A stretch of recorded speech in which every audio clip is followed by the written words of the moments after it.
I was a kid, my parents went to weekly analysis, not couples counseling, which they actually needed, but separately as individuals to a husband and wife therapist team in Great Neck, Long Island.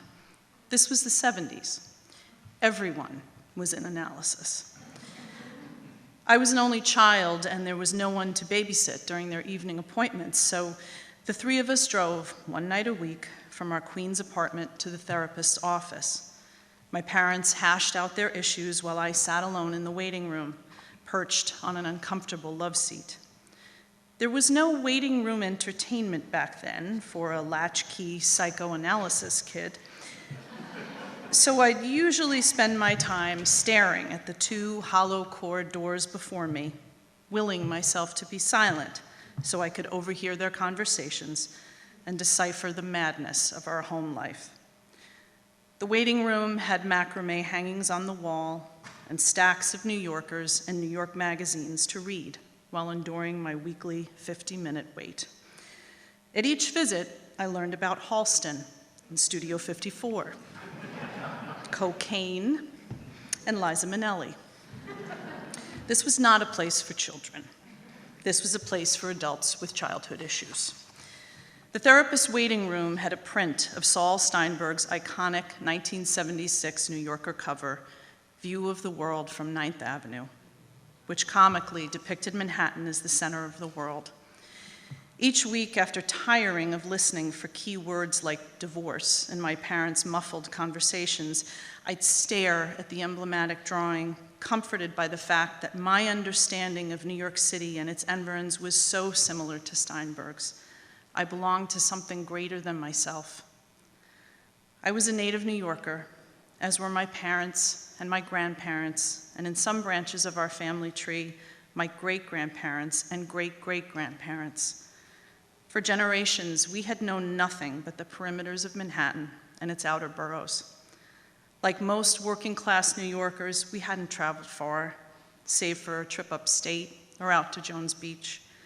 We had always hailed from here and always planned to be so.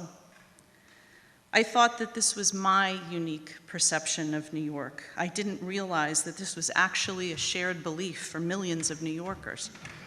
I, too, envisioned Midwestern and West Coast cities as amorphous lumps on the American landscape. Surely none of them, not Chicago or Dallas or San Francisco or LA, would be as majestic as my beloved Manhattan. I couldn't fathom faraway countries or distant oceans.